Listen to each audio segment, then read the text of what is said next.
সিলেট টেস্টের চতুর্থ দিনে দ্বিতীয় ইনিংসে ব্যাট করছে পাকিস্তান। এই মুহূর্তে সিলেট জাতীয় ক্রিকেট স্টেডিয়াম থেকে আমাদের সাথে সরাসরি যুক্ত হচ্ছেন সহকর্মী রাফি আমিন।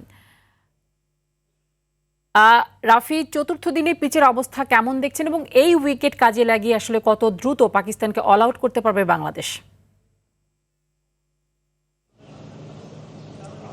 ধন্যবাদ তানি। যেমনটা আসলে বলছিলাম এর আগেও যে সকালে আসলে পিচে একটু আর্দ্রতা থাকে, সেটাকে কাজে লাগিয়ে কিন্তু বলার একটা অ্যাডভান্টেজ পায়। প্রথম সেশনে আমরা সেটাই কিন্তু আজকেও দেখেছি। দুই ওপেনার আজান এবং আবদুল্লাহ ফাজলকে কিন্তু সাজঘরে ফিরিয়েছিল বাংলাদেশ বেশ আগেভাগেই। এরপর আসলে যখন আসলে রোডটা বাড়ে, পিচের আর্দ্রতা কমে, তখন আসলে বলাররা একটু কম অ্যাডভান্টেজ পায়। সেখান থেকে উইকেটটা অনেকটা ব্যাটিং ফ্রেন্ডলি হয়ে যায়। আমরা গতকালকেও দেখেছি মুশফিকুর রহিম আসলে ব্যাট করেছেন দ্বিতীয় সেশন থেকে। সেরকম একটা অবস্থা কিন্তু আজকেও আমরা এখনো পর্যন্ত আসলে বলতে পারি যে দেখা যাচ্ছে। শান মাসুদ এবং বাবর আজম বেশ দারুণ একটা জুটি করছেন এখন পর্যন্ত। বাংলাদেশের একটা বলা যায় একটা টেনশন আসলে দাঁড় করিয়েছেন। প্রথম সেশনে বাকি সময়টা তারা বেশ স্বাচ্ছন্দ্যে খেলেছেন।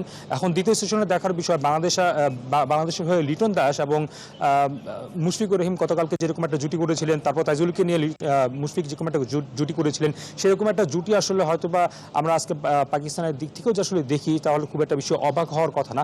পাশাপাশি বলা যায় যে এরকম একটা দিনে বাংলাদেশ হয়তো বা অল আউট করাটাও পাকিস্তানকে একটু কষ্ট আসলে বলা যায়। তবে যেই লেন্থ আসলে বাংলাদেশের বলাররা বল করছে সেটা যদি আসলে কন্টিনিউ করে রাখতে পারে, সেক্ষেত্রে ব্যাটাররা হয়তো বা ভুল করলে ভালো একটা বেশ আগে হয়তো অল আউট করা সম্ভব হবে পাকিস্তানকে।